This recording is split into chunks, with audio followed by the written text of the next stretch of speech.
Oggi osserveremo. Today we will look at a super yacht and find out what solutions they have adopted to make it look even bigger than what it is. Poi vedremo come. Then we will see how they reduce the use of fiberglass in favor of more recyclable materials. E infine lo proveremo. And finally, we will eagerly test it out because so far this is the largest yacht built with Volvo Penta IPS propulsion. Introducing AMER 120. It is yet another super yacht that the AMER family has built around the requests of an owner. It's 120 feet long, that is about 36 meters, and it's been totally customized. It is a result of many collaborations. In fact, AMER company, owner of AMER Yachts, together with designer Andrea Ramasco, designed the exteriors. The architect Massimo Verme took care of the naval project and Stefano Tini was responsible for the interior design.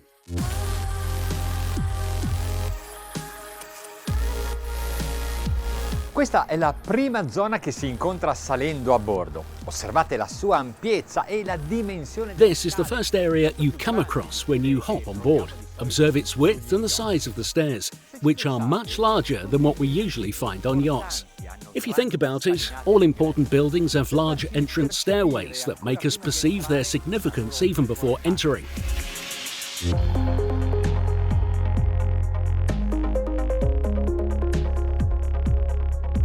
This huge and magnificent living space is the result of a project defined as wide body.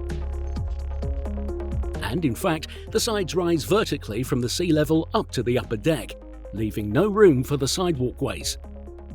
However, this does not prevent you from walking along the sides.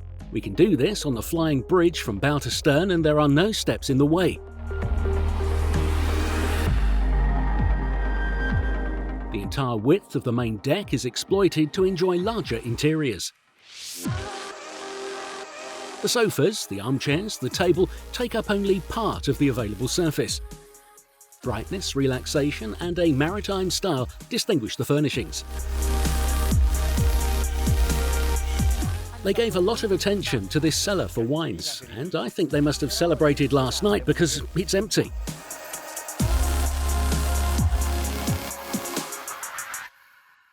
Il pagliolo è irregolare, si vedono. The flooring is irregular. You can see the signs of cuts and aging because this is a teak that comes from ancient Indonesian villages that have been destroyed. On both sides there are windows to give access to the terraces, which are very particular, suggestive and sheltered.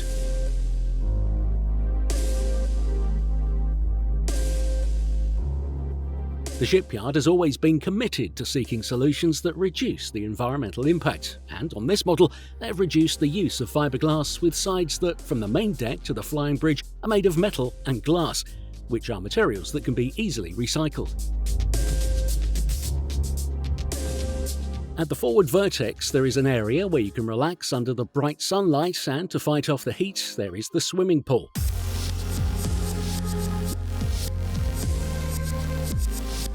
The upper deck is a boat on the boat. Its extension and its furnishings allow you to spend the whole day en plein air. That is out in the fresh air as you would on an open, alternating the pleasure of sailing, having lunch, relaxing in a sheltered area, or chatting outdoors where the temperature isn't too hot.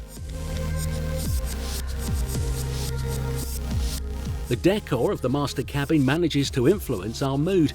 It is harmonious and relaxing, and so are its comfortable and inviting furnishings. The colours are combined with those of the sea, beaches, and marine essences. The windows make us appreciate how lucky we are in being here. The apartment includes an entrance area to be furnished as desired, a large walk-in closet, and then of course the bathroom that goes from one side of the boat to the other. For the guests, there are 4 identical double cabins. Perhaps I would choose one of the forward ones, because they are further away from the engine room, and even though in reality the propulsion system of this hull has very low vibrations and noise, as we will see shortly.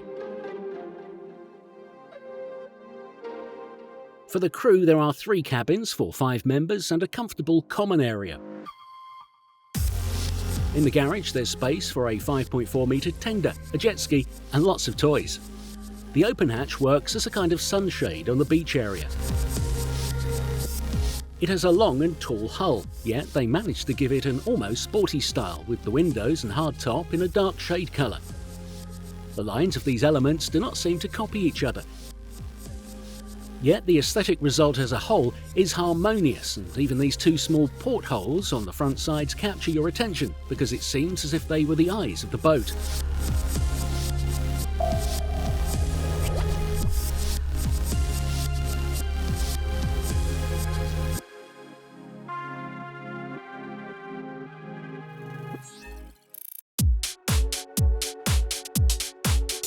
AMER 120 AMER 120 has a Volvo Penta propulsion system consisting of 4 1,000 horsepower diesel engines and 4 pod drives, that is, directional propellers, 2 for each pod facing the bow.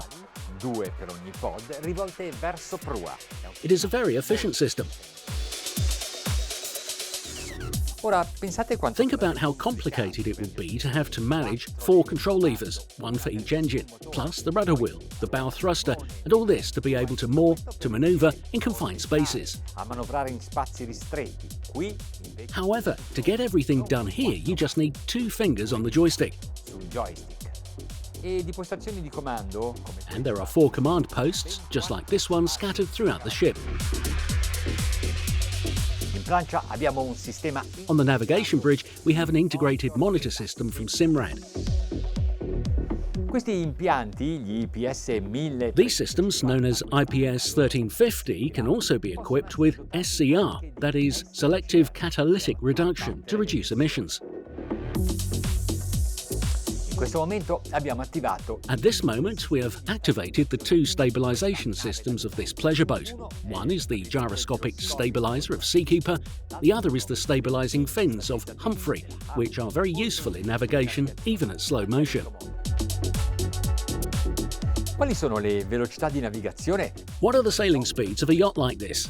It has a planing hull, but really in displacement, consumption is still very low. Sono comunque bassissimi. Ad esempio siamo For example, we're at 10 knots and the engines are just at 1000 RPM. And we're consuming 8.5 litres for every mile of navigation. This is among the best data I have ever recorded on units of this size. ora a queste andature, con questa silenziosità, con l'assenza.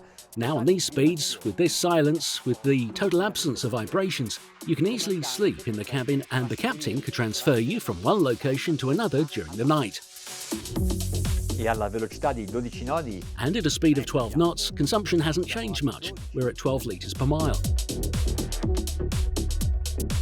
Quando invece si vuole andare veloci, But when you want to go fast, when the boat is planing, then things change. a 15 nodi siamo a 20. At 15 knots, we're at 22 litres per mile, but the comfort is excellent. Merito anche This is also thanks to the command position. I can control everything from here, not just the accelerator, but also the direction. mano a mano che accelero, ovvio. Obviously, as I accelerate, consumption changes. 17 knots, 25 litres per mile, and so on. Portiamoci alla massima velocità di crociera. Let's reach the maximum cruising speed, that being the highest continuous speed that the engines can obtain without any stress, which in this case is about 2,150 RPM. Here we are, 2,140 RPM, 2,150 RPM, speed 21 knots. And now let's try veering. I sistemi di stabilizzazione The stabilization system keeps the heeling angle practically to zero. This way, no discomfort is perceived on board, even in the narrow turns, such as this one. e un'altra cosa straordinaria è il fatto che la velocità And another great thing is the fact that the speed does not decrease as it usually does every time the boat veers. Ora, se siete abituati a seguire i nostri servizi, Now, if you're used to following our tests, you will know that this is the moment in which I go full throttle. lo faccio anche su questo 36 metri e mi godo. And I'm doing so even on this 36 metre, while I comfortably enjoy the thrill of the number of revolutions that increases, of that speed that increases.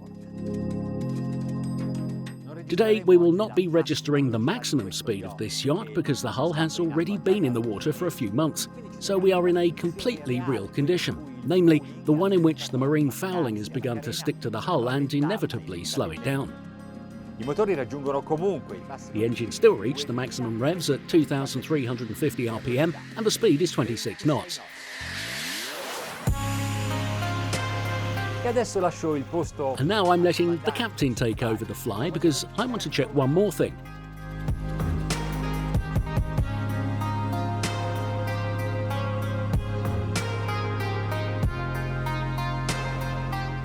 Ascoltate, questo è il rumore a pieno regime nella cabina armatoriale. Appena Listen, this is the maximum noise in the master cabin, just 54 decibels. And this is a value that indirectly indicates the quality of this construction, the capabilities of the shipyard, and the characteristics of this propulsion system. Our journey on board the AMER 120 ends here. We're going fast, yet we are navigating completely relaxed.